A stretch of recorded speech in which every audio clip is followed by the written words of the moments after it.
জামায়াত ক্ষমতায় গেলে নারীরা তাদের যোগ্যতা ও যথাযথ সম্মান নিয়ে কাজ করবে, সেই সাথে অতীতের যে কোনো সময়ের চেয়ে কর্মক্ষেত্রে তারা বেশি নিরাপদ থাকবে, এমন মন্তব্য করেছেন জামায়াত ইসলামীর আমির ডক্টর শফিকুর রহমান।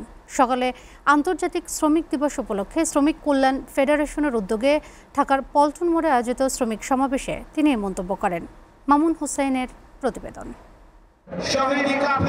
আন্তর্জাতিক শ্রমিক দিবস উপলক্ষে ঢাকার পল্টন মোড়ে শ্রমিক সমাবেশের আয়োজন করে শ্রমিক কল্যাণ ফেডারেশন। এতে প্রধান অতিথি হিসেবে যোগ দিয়ে জামায়াতে ইসলামের আমির ডক্টর শফিকুর রহমান বলেন, বাংলাদেশের ৮ কোটি মানুষ শ্রমজীবী, তাদের পিছিয়ে রেখে অধিকার উপেক্ষা করে দেশের সমৃদ্ধি সম্ভব নয়। টেকসই অর্থনীতির জন্য শ্রমিক মালিক সম্পর্ক উন্নয়নের আহ্বান জানান তিনি। শ্রমিক বাঁচলে আমার শিল্প বাঁচবে, আমার ব্যবসা বাঁচবে।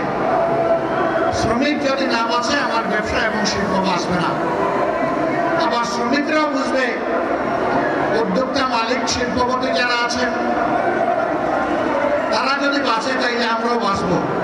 ইসলামী শাসন ব্যবস্থা শ্রমিকের অধিকার আদায়ের পথ আরও সুগম করবে উল্লেখ করে জামায়াত ক্ষমতায় গেলে নারী শ্রমিকদের সর্বোচ্চ নিরাপত্তার প্রতিশ্রুতি দেন ডক্টর শফিক। আমাদের প্রতিপক্ষ আমাদের বিরুদ্ধে অপবাদ ছড়ায়, জামায়াতে ইসলামী ক্ষমতায় গেলে মহিলাদের আর কোনো কাজ করতে দেবে না, ঘর থেকে বের হতে দেবে না।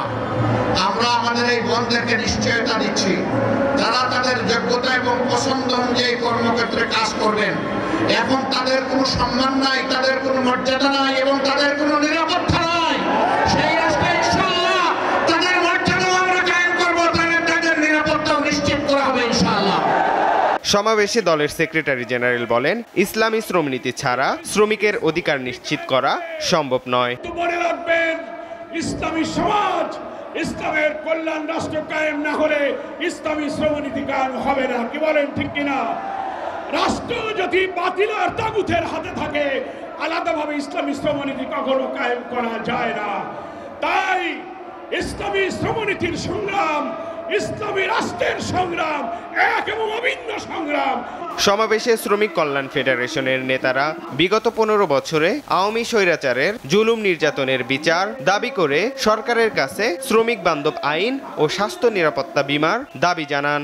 যারা শহীদ হয়েছে। Mamun Hussain, SA TV, Dhaka.